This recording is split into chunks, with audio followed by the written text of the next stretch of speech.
Hari Om. In the operating system course, we are currently discussing module 1 and all these topics we had already covered. We discussed about what is process management, memory management. Then we also talked about storage management. Then in the last session we talked about what is protection and security in an operating system, which is one of the very important modules of operating system. And you know that protection and security is not a separate module. The protection and security will be given in the memory management module, in the process management module, as well as in the storage management module, right? So all these modules will have a content of protection and security process also, because if you want to manage the memory, right, so the memory partitions, if you want to manage to be in a very secured manner, you need the protection and security for the memory manager also. And in the same way, when we are scheduling the process, right, so more than one process will be running at the same time. If that is the case, the registers content which are used for one process should not have a conflict with another process also, right? So there should be a unique process ID, and each process ID will be associated with a particular user or a particular service, right? So how the different processes which are running in a system can be protected and secured is also one of the very important concern that comes under process manager. And in the same way, storage management, obviously when you are going to manage the file system, so I may be owning a file and another person may be owning a file in the same server. So how do you protect the system, right? So and all of you are very much familiar with the Linux administration paper, in which you were talking about how you can secure your system by having read, write and execute permission, how the permissions will affect the access control mechanism of each and every file stored in your secondary storage device. All those things you might have discussed in your Linux administration paper, right? So that is what we discussed under protection and security, in which we also talked about the importance of having user ID, group ID, and what is privilege escalation. All those points we discussed in our previous session. So in this session, we are going to talk about how operating systems are used in a variety of computing environments. So far, we just talked about why we need operating system and what do you mean by an operating system. So just to connect the concepts of operating system with the computer organization concepts, we just very briefly touched upon how a computer is organized. The different components of your computers are organized, we discussed. Then based on that, what kind of structure we can give for the operating system also we discussed. Then the very important concept of operating system, which are nothing but the functions of the operating system. How the operating system has an abstract view, and in the abstract view, what are the different managers that are to be given design for the operating system. All those things we discussed. Now if this is the case, right, so you know that now whatever is your operating system, wherever you are going to use an operating system, the operating system requires a process manager, a memory manager, it needs a storage manager, and along with that it needs protection and security functions also, right? So these are the very important four major concepts, right? When I say these are the four functions, don't think that only these are the four functions available in an operating system. These are the core functions of the operating system, whether you have Linux operating system, Windows operating system, or you have Mac operating system. All these operating systems will have the core functions as process management, memory management, storage management, in which the input-output device management will also come. Then very important thing, in all these three modules you need the protection and security. Fine. So if these are the set of functions, what are the different types of computing environments we have in which the operating system can be used? That is the next question, right? Because you may be having a desktop machine, you may have a server machine, you may have a network environment, you have a cloud environment, different computing environments are there. In all these environments, you need the operating system. So we are going to just very briefly touch upon what are the various computing environments available. Okay. So these are the very different computing environments available, 8 different computing environments we are going to discuss, in which for virtualization we will be talking about very separately. I am not going to include virtualization here in the discussion. We will be talking about all the other computing environments. So virtualization is one of the, what I should say, the very I should say sophisticated enhancement of the computing environment which we are all using. One very good example is here Amazon Web Service that provides the virtualization. Okay. So let us just talk about the traditional computers. Traditional computers are blurring over time, right? So nowadays we don't use the traditional computers. Earlier what happens, in the office environment, you may be having a PC which will be connected to a network, or the terminals where you will have different terminals. I told you an example of how we had in our lab, right, when I was doing my PG program. In our lab, we had one mini computer. We had one mini computer in which we were running the Unix operating system. And to this computer, mini computer, all the terminals are connected. So when I say terminals, I will have only a keyboard and monitor. There was no mouse used there. We had only a command line interface for the Unix operating system. So each and every user in the lab will be having a terminal which you call as the monitor, and the keyboard combination is what you call as the terminal. And these terminals will be connected to the mini computer. Right, so I just connect my terminal to the mini computer and it gets booted, and I will access all the kind of services that are available in my Unix operating system. So that was the environment used in the earlier period, but now it has all changed. In the current trend, it provides more ways to access these computing environments, especially because of the web technologies, where you have a wide area network bandwidth, etc. It will help you to establish portals. All of you are very much familiar with how we are using the web applications nowadays, right? Any kind of service if you want to do now in the current period, it is all being done using the web application. So you will have a web server and you can have web accessibility. Your machine or your laptop, desktop, your mobile device, whatever you have, it will be connected to your web server, and the web server will be responding for all the kind of service requests that you place to the web server. Okay, and all the computers are network computers, and these are all used in place of traditional workstation. So nowadays you don't have terminal kind of thing, you will have some network computers. Say for example, my laptop is now connected to the network. All your laptops, or some of you may be using your mobile phones, all these things are now connected to the network, and we connect it to one particular web server. Let me say the Google server, in which we have the Google Meet, and that is how we are now communicating or sharing the sources, right? So the file, right? I am now sharing the file which is available in my laptop, and you are all viewing that particular file. So this is what is the current trend that is happening in the computing environment, right?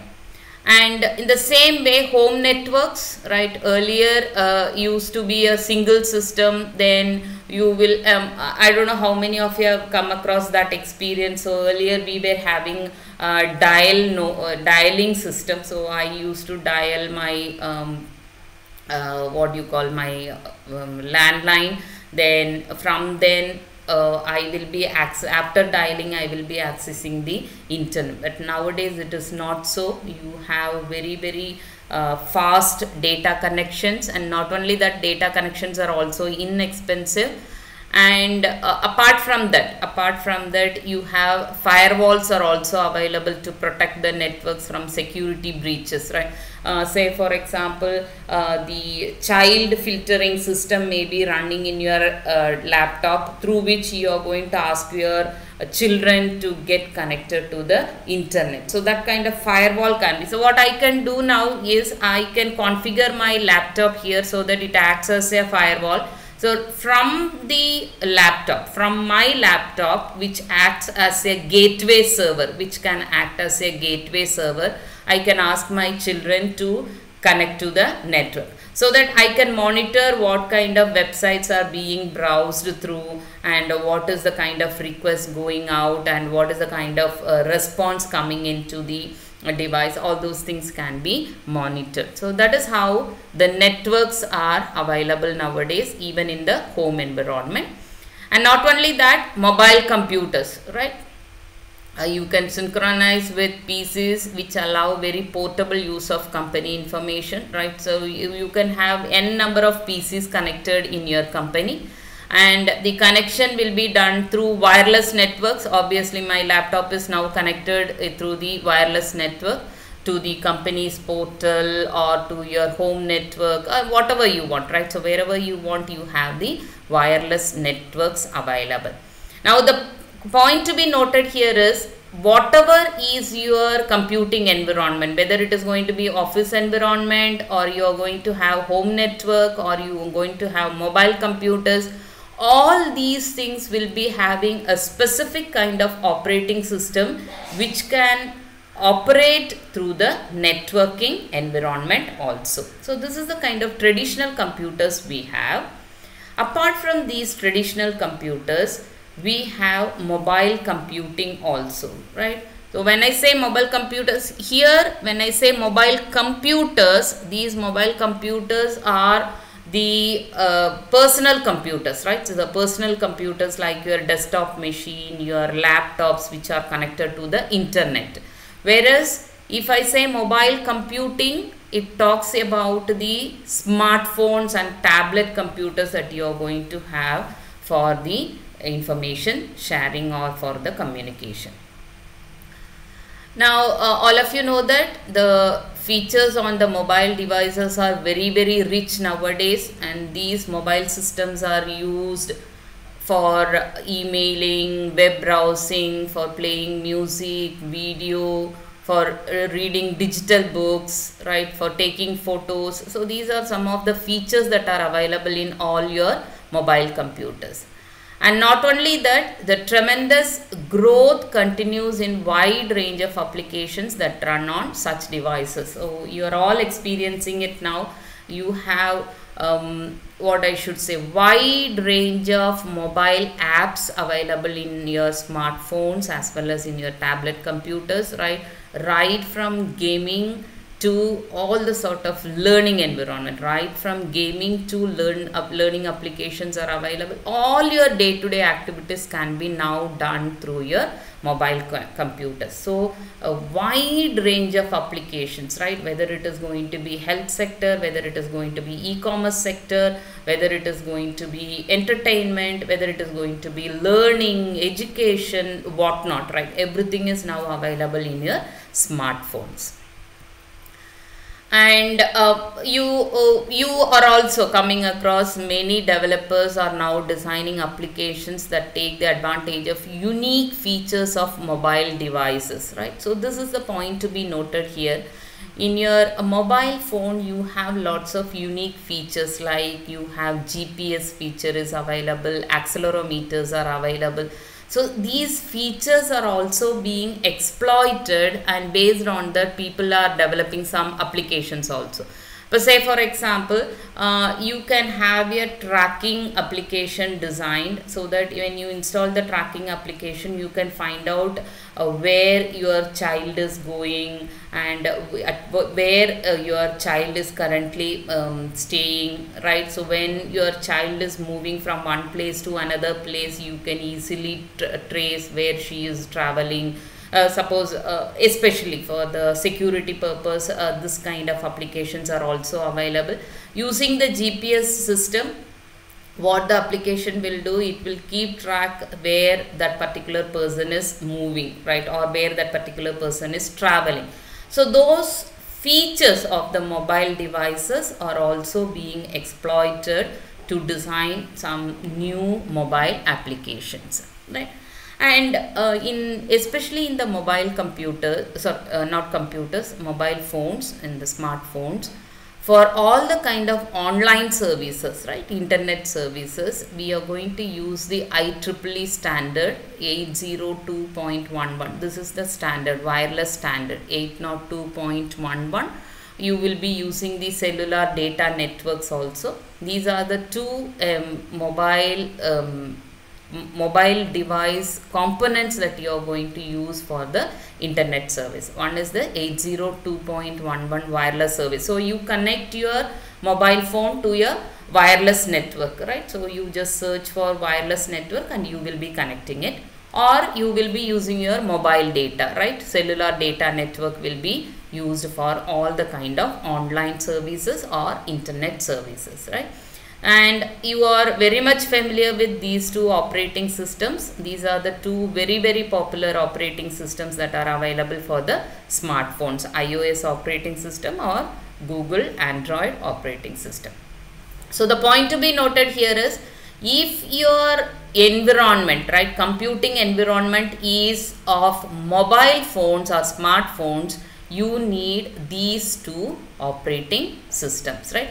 And you should also understand both these operating systems are also having the kind of process manager, memory manager, storage manager. All these core functions are also available. Protection, security, all these things are available. And nowadays, if you take your mobile phones, you can run more than one applications also, right? At the same time, more than one application. You can in picture you can watch a video, and at the same time you can browse through your WhatsApp chats, right? So that is also available. So that means the video is also being played, the MP3 or your MP4 is also being played.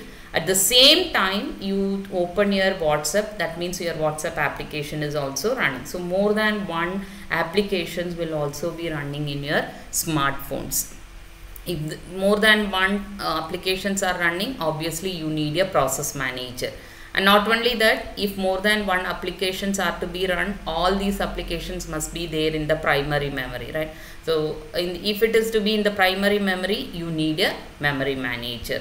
Then some of you will be having 64 GB, 128 GB in your mobile phones. So these are the storage spaces, right? So if this is the case, obviously you need a storage manager also. So even if it is going to be a smartphone which is running either your iOS or your Android operating system, it also requires these four major functions. Okay. Now another environment is your distributed systems. So this is one of the very interesting systems available. I think before distributed system, no, let us discuss distributed system, then we will talk about the client server system. Okay, so distributed system is something like this. This is what you call as distributed system. Distributed system is collection of physically separate. So you are going to have imagine all the machines that are available in our lab, right? They are all physically separate. They are all physically separate.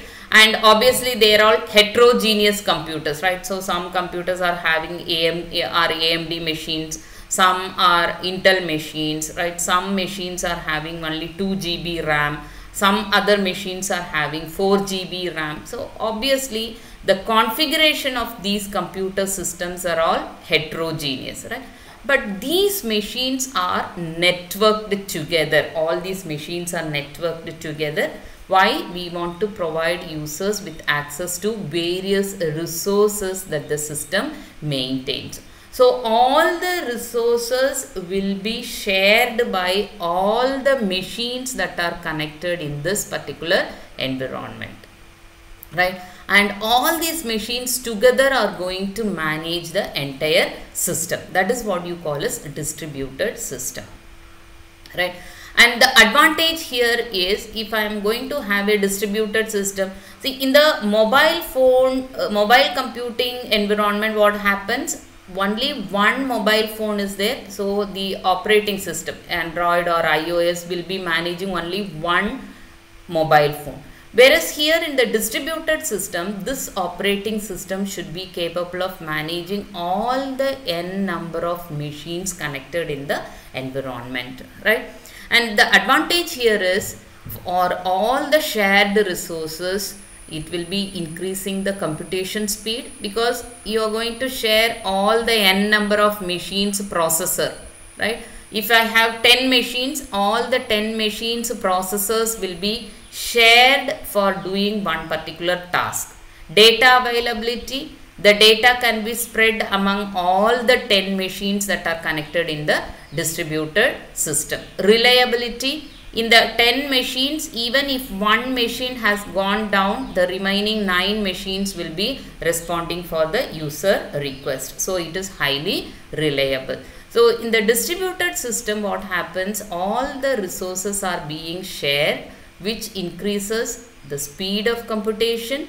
Functionality, obviously n number of functions can be executed. Availability is also there, and it is highly reliable. And if you see distributed system, one good example is your FTP and NFS. FTP is nothing but file transfer protocol. So you can have any one of the machine being set as the file transfer FTP server, so that all the files will be stored in one particular system. Or you can have all the files stored in 10 different machines, right? And these 10 different machines will be connected together to form the distributed system. So that is what you call as FTP, or file transfer protocol. Or network file system, this is one of the very important concept that comes in the networking environment. Network file system is nothing but you are going to share the storage, right? You can share the storage location, right? So 10 machines are there. You can share the storage of all the 10 machines for completing a particular task. That is what you call as NFS environment. Okay. And the distributed systems are depending on the networking for their functionality. So if I have 10 machines here, all these 10 machines are connected in a network. This is the point to be noted. All these, I'm not going to say it should be a internet network. It must be a network, right? So whether you are going to use your distributed system for a public service, or for the internet service, or for the local service, it is up to the organization, right? So if you are going to use your distributed system for the internet service, obviously it must be connected to a WAN, WAN, WAN, wide area network. If your distributed system is used only inside the organization, then you can connect the system to the local area network LAN. Okay. So the distributed systems completely depend on the networking, because all these 10 machines must be connected together using the network for their functionality. Because imagine that you are going to search for a particular set of files. So one file may be available here in this machine, another file may be available here, another file may be available here, right? So when you want to search for the data availability, it is not stored in only one machine. It may be stored in more than one machines of this distributed environment. So that is why we say the distributed systems depend on networking for their functionality. And if it is going to use networking, obviously it needs a particular protocol to be used. All of you know that TCP IP is the most common network protocol that is used in any of the networking environment, right? So this is the point to be noted. So the point to be noted here is, if you want to have a distributed system, it is going to have more than one machines, more than one computer systems, let me say, more than one computer systems connected together in a network with the TCP IP protocol. So this can act as a FTP server or as an NFS server, which will provide high computational speed and high reliable environment. And if you need to have the distributed system, that is the next question. So if I want to have this kind of environment, obviously you need a network operating system. So this kind of operating system will be running in a distributed environment. So this is the operating system which provides features such as file sharing along with communication scheme, and it allows different processes on different computers to exchange message. So what happens? If I want to execute one process, different threads will be created for that particular process. More than one thread will be created for the process, and each thread will be running in one machine of this distributed environment. Suppose imagine you want to run a process in the distributed environment, and the process is having 3 threads. The process is having 3 threads. So what happens? Thread 1 will be running in this computer system, thread 2 will be running in this computer system, and thread 3 will be running in this computer system. So what happens now?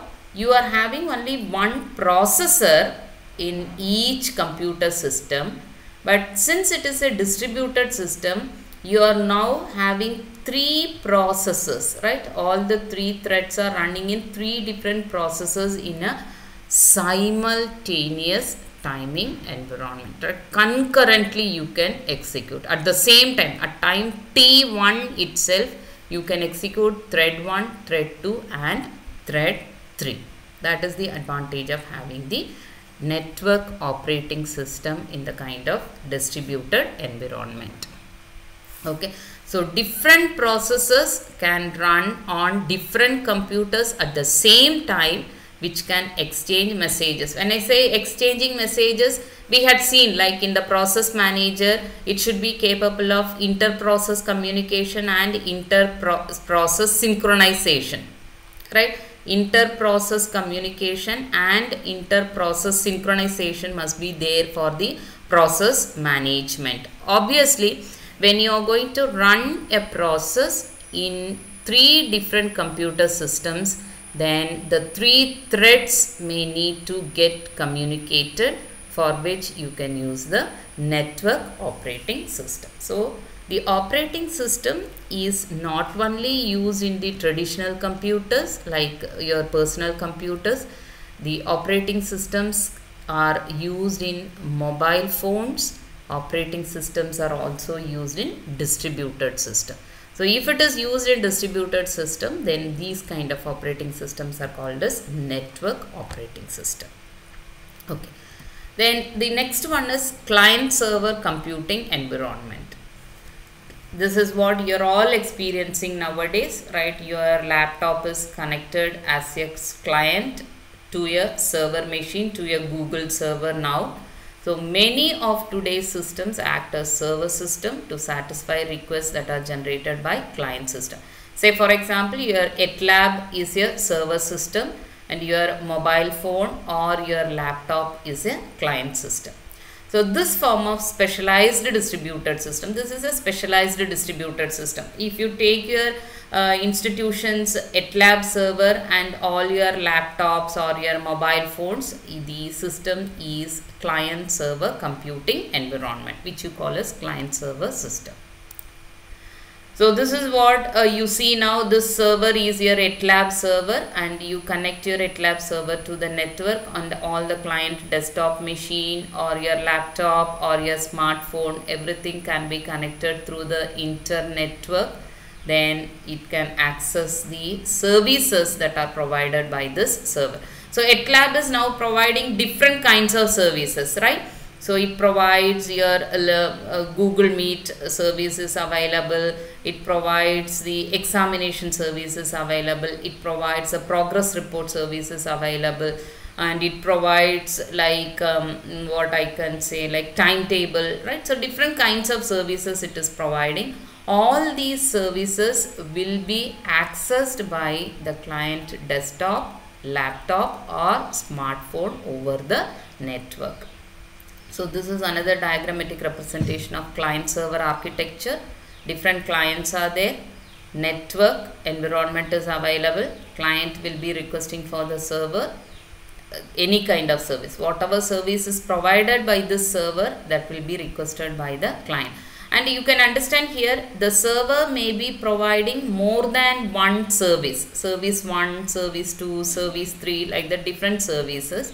So client 1 may be requesting for service 1. Client 2 may be requesting for service 2. Client 3 may be requesting for service 3. Right? So it is all possible in the client server environment. Now when you take this client server computing environment, the server systems are broadly categorized as compute server system or file server system. Compute server system or file server system. So very good example of compute server system is your database server, right? Most of you have already experienced your JDBC program. When you are having your JDBC program, you connect your JDBC application with your database server, right? You give your username, password, and you connect your Java application to the database server. You assume that your database is currently running in your own computer system, right? So wherever you are doing your Java application, in the same machine you have your PGSQL is also running. So PGSQL server will have the database available and you access that particular database. So your computer system acts as a client application machine where you are running the Java program, and your computer system itself is acting as a server, database server also. So using the Java application, you access the database which is available in your own computer system. So your computer system is currently acting as a client as well as a server. So any system which provides an interface to which a client can send a request to perform an action like reading the data, writing the data, then you call it as compute server system, right? So you will be requesting what you might have created a student database and you want to insert a student record into the database server, or you want to read a student record or an employee record from the database server, right? So that kind of system is what you call as compute server system. All your database servers are good example of compute server system. In the same way, you have another system called as file server system, which provides a file system interface where the clients can create, update, read and delete the files. So one good example is your web server, right? So your ETLab server. Whatever you are uploading, whatever you are receiving, they are all in the file formats, web pages, right? So different web pages are created then and there, and these web pages will be transferred to and from the client and the server. So those kind of servers are called as file server system, right? So either you manipulate only the data, then you call it as compute server system. If you are sharing the files, you upload in the ETLab server, you are uploading your answer script, right? So that is a file server system. You upload the image of your answer script, or you upload the PDF of the answer script, right? So this kind of servers are called as file server system. So any server system here, any server system can be a database server or it can be a file system server, right? So it will be, this server will be responding by manipulating on the data, or it will create some file and these files will be transferred over the network to these client machines. So this is what you call as client server computing environment. So if you want to have client server computing environment, then the important point to be noted here is, if you want to have compute server system which is running a database server, or if you want to have file server system which is running a web server, whatever it is, you need an operating system which is capable of handling that particular server. Now, if you take your Ubuntu, right, so that is what we use in our lab. So Ubuntu itself is having two types of operating system. Desktop version is also there, server version is also there. So if you want to set up a client server computing environment, right, if you want to set up a client server computing environment, in the server machine, what you do, you will be installing the Ubuntu server version, so that your operating system is the server edition of the Ubuntu distribution. So for the client server computing environment, the server will be running always a server operating system, whereas the desktop machines can have any type, right? So it can have a server environment or it can have a client environment operating system. Then another computing environment is what you call as peer-to-peer computing. This is what you call as peer-to-peer computing. You have all the client computer systems connected. There is no centralized service. There is no central server available, right? So these are all client machines, right? So these client machines will be acting both as a client and a server. That is what you call as peer-to-peer system. So this is another model of distributed system, right? Peer-to-peer computing is something like your distributed system. We discussed here, no, distributed system. So peer-to-peer environment is similar to your distributed system. Here we are not going to distinguish it as a client or as a server. Here in the distributed environment, any one machine can act as a server. But here what we do, we are not going to have any server here. All these machines can act as a client and it can act as a server, or it can act as both also. So sometimes it will act as a client and sometimes it will act as a server. Now in the peer-to-peer computing, what happens is, if any computer system is to participate in the peer-to-peer system. So in our environment, one machine connect. I am already having only 5 client machines. I want to connect one more machine, one more node we call it as. So in the peer-to-peer environment, this is node 1, this is node 2, node 3, node 4 and node 5. So if you want to connect a new node to this environment, what you have to do, a node must first join the network of peers, right? So these are all called peers. So you connect the 6th node to this environment. Once it has joined, it can begin providing the services to other nodes in the network and requesting services from other nodes in the network, right? So the point to be noted here is, if you want to have a new node in the computing environment, this node must join the network and it has to register its service. So say for example, in this environment, this machine may be providing service 1 and this machine may be providing service 2. So this machine can request for service 1 and this machine can request for service 2. Can you understand now? This is the server for service 1.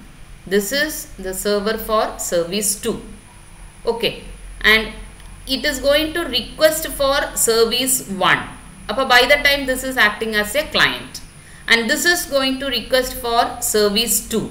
So by the time this acts as a client. So this can act both as a client as well as a server. നിങ്ങൾക്ക് ഒരു പുതിയ node ഇവിടെ join ചെയ്യണമെങ്കിൽ എന്താ ചെയ്യേണ്ടത്, ആ node എന്തൊക്കെ services ആണ് പ്രൊവൈഡ് ചെയ്യുന്നതെന്നുള്ളതാണ് നിങ്ങൾ രജിസ്റ്റർ ചെയ്യേണ്ടത്. You have to register the kind of services with the central lookup service on the network, and then it will broadcast the request for service and respond to request for service via the discovery protocol. So this is the protocol which is used by the operating system of the peer-to-peer computing environment, and this protocol will help in broadcasting the service, right? എന്തൊക്കെ service ആണ് ഇവിടെ provide ചെയ്യുന്നത്, ഇപ്പോൾ ഈ client ഏതൊക്കെ സർവീസാണ് provide ചെയ്യുന്നത്, ഈ മെഷീൻ ഏതൊക്കെ സർവീസ് പ്രൊവൈഡ് ചെയ്യുന്നുണ്ട്, ഈ മെഷീൻ ഏത് സർവീസ് പ്രൊവൈഡ് ചെയ്യുന്നുണ്ട്, അങ്ങനെയുള്ള ആ സർവീസസിനെല്ലാം what they will do, they will be registering in this particular environment and they can request each other for any kind of service. The point to be noted here is it is not going to have any centralized server here. All the are having equal privileges. They can act as a client at some time, they can act as a server at some time, and sometimes they can act both as a client and server. So it depends on how you are going to design the peer-to-peer computing environment. And these are the two very good examples of peer-to-peer computing environment. Napster is a very good example of peer-to-peer computing environment, right? Okay. Now another computing environment to be noted here is the real-time embedded system. Real-time embedded system. So embedded computers are everywhere, right? You are all coming across this embedded systems nowadays. All of you may be having washing machines, microwave ovens, any kind of, even in your car you may be having a touchpad which is having the music system. All these things are real-time embedded systems. But the point to be noted here is the real-time embedded system will have very specific task, right? Or a generalized task cheyan pattilla. If you have your laptop, you can do variety of tasks. You can prepare a document, you can play a music, you can play a video, you can access internet, you can develop an application, you can deploy an application, whatnot. You can do anything and everything using your laptop. But if you take the embedded system, it is for the specific task. അപ്പം ഒരു microwave ഓവനിലുള്ളത് നോക്കിയിട്ടുണ്ടെങ്കിൽ അത് ഓവനിലുള്ള specific ആയിട്ട് ഒരു 3-4 features ചെയ്യാൻ വേണ്ടി മാത്രമായിട്ട് design ചെയ്യുന്നതാണ് real time embedded system. So these are all primitive systems because this is very specific task it is going to do. A very specific task.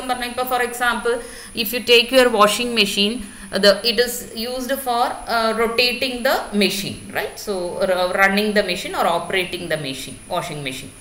What are the things you have to do? You want to start it and you want to set the timer, or sometimes you want to set the soaking time, you want to set the temperature, you want to set the water flow, right? So only very limited features, maximum 5 or 6 features you will be having in a real-time embedded system, and they have no user interface and sometimes very little user interfaces. Little user interfaces for example, what I should say, yeah, again the washing machine is having a very simple user interface, just touch buttons maatrame undavullu, whereas sometimes you will not have even any kind of user interface. Angana oru touch panel illathadirikkum, verade button on off mathram cheyyunnadadirikkum chela cases la undava. Okay, so that is why we say it is not having any interface, or it may be having a very simple user interface. Whereas if you take a laptop operating system, you have a very good user interface. If you take a smartphone, it is having a very good interface, right? Whereas in real-time embedded system, you will be having no interface or a simple interface.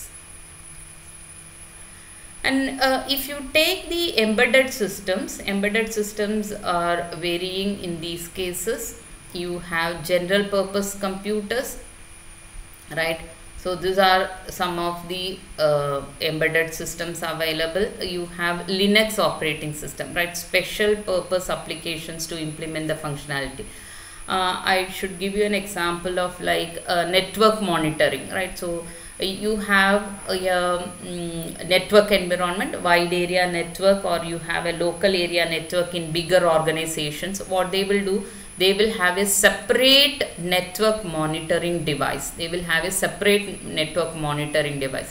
So this device is used only for monitoring the network. So what is the traffic coming in, what is the traffic going out, and how to balance the load. ഇപ്പോൾ 100 clients ആയിരിക്കും connect ചെയ്തിട്ടുണ്ടാവുക. ഒരു ഓർഗനൈസേഷനിൽ 100 employees ഉണ്ടെങ്കിൽ 100 employees-ന്റെ laptops will be connected to the network.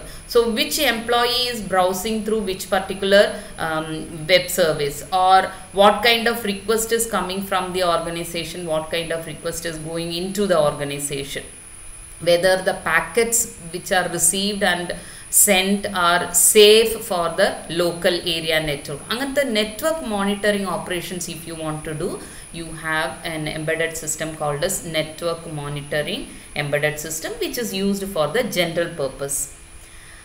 Other hardware devices like washing machine lallam use in the kind of devices are called as special purpose embedded operating system. Only for operating the washing machine we are going to use it, right? And there are other hardware devices which are application specific integrated circuit that perform their task without an operating system. ഞാൻ പറഞ്ഞ പോലെ ചില switch മാത്രം on ചെയ്യുക of ചെയ്യുക. For example if you have the in hospitals and all, we have lots of signals, right? So ECG reader, those kind of things are, you just switch on and the machine will be reading the signals, right? And you can view all those signals. They are application specific integrated circuits. So only for operating the ECG machine you are going to use that operating system, right?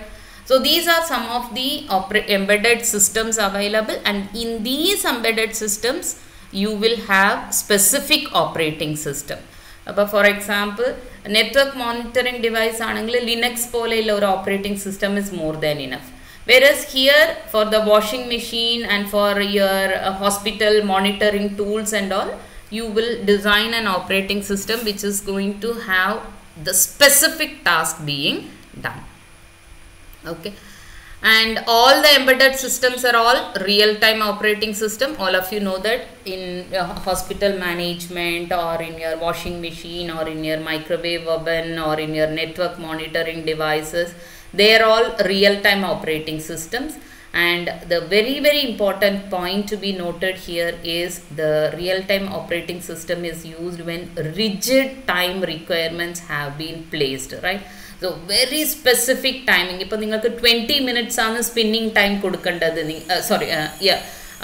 minutes on soaking time, washing machine sharp 20 minutes immediately it will start running the next function. Okay, so very rigid time requirements, especially in the manufacturing industries. If cookies Discovery Channel you might have observed, like the machines operate in they will be just pouring the flour in the machine, and it will go into one machine. There it gets kneaded as a dough, right, or maving in a corch.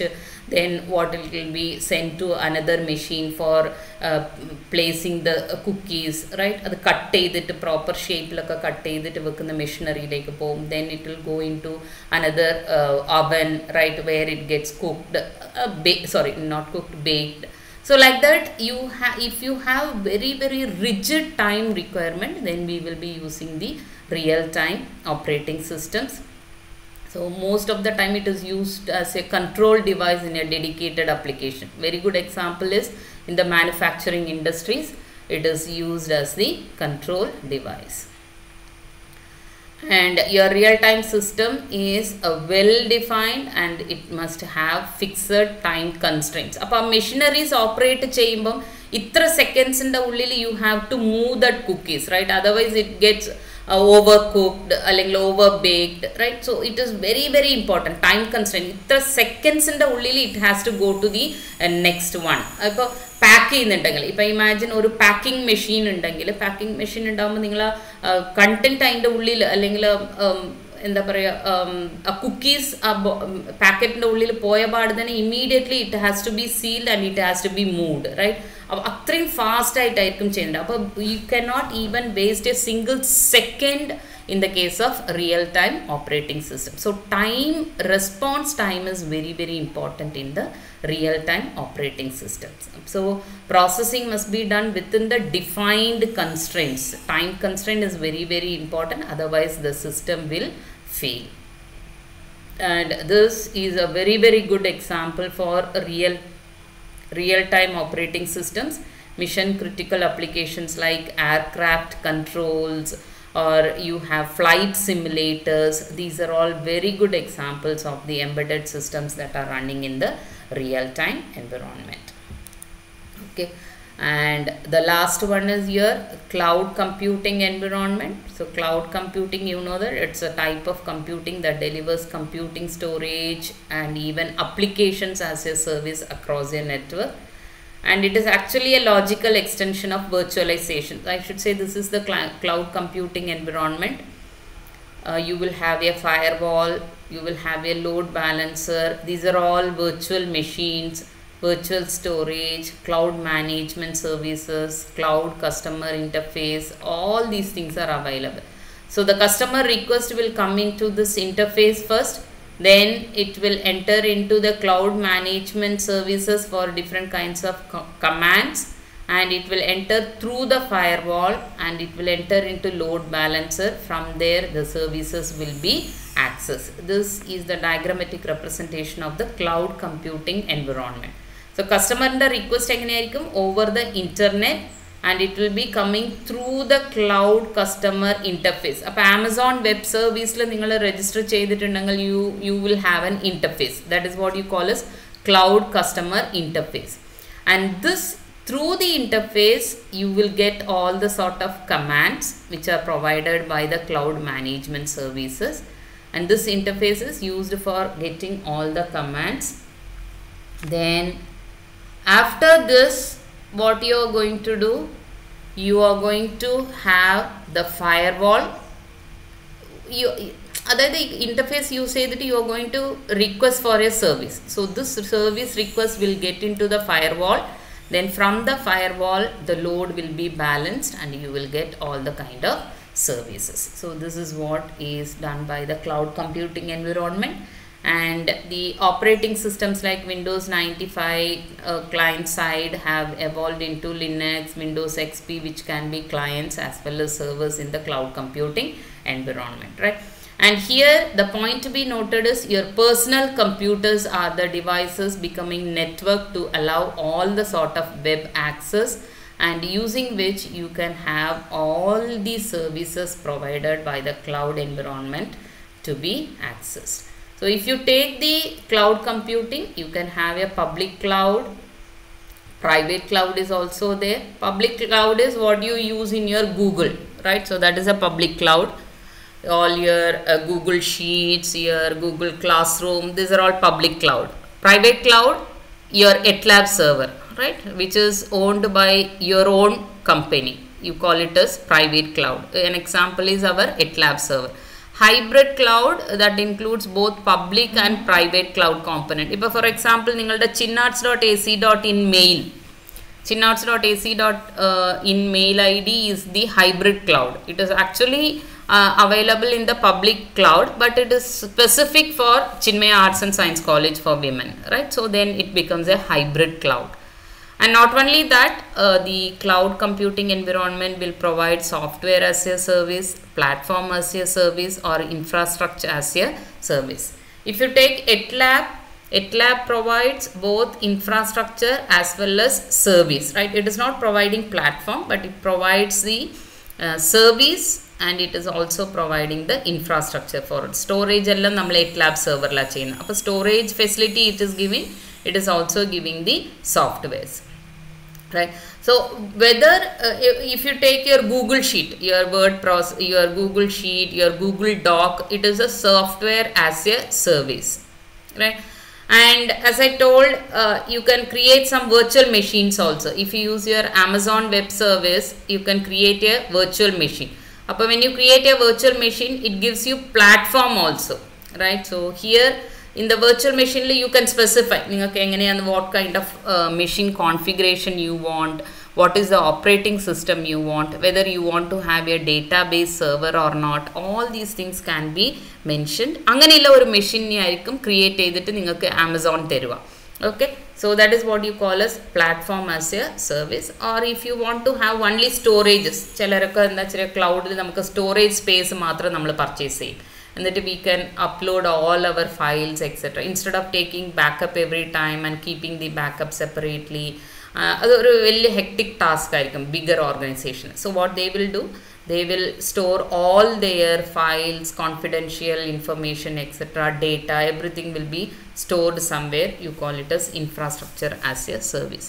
So these are the different types of cloud computing environment available. Okay, again I repeat, if you want to have cloud computing environment, obviously you need an operating system which supports the cloud computing environment. So these are the different types of operating systems you want, or I can say these are the variety of computing environments where the operating system will be used. So you can use the operating system in a traditional computing environment. So the operating system will be in a totally different way. Whereas if you see the operating system that is used in mobile computing, the features will be totally different.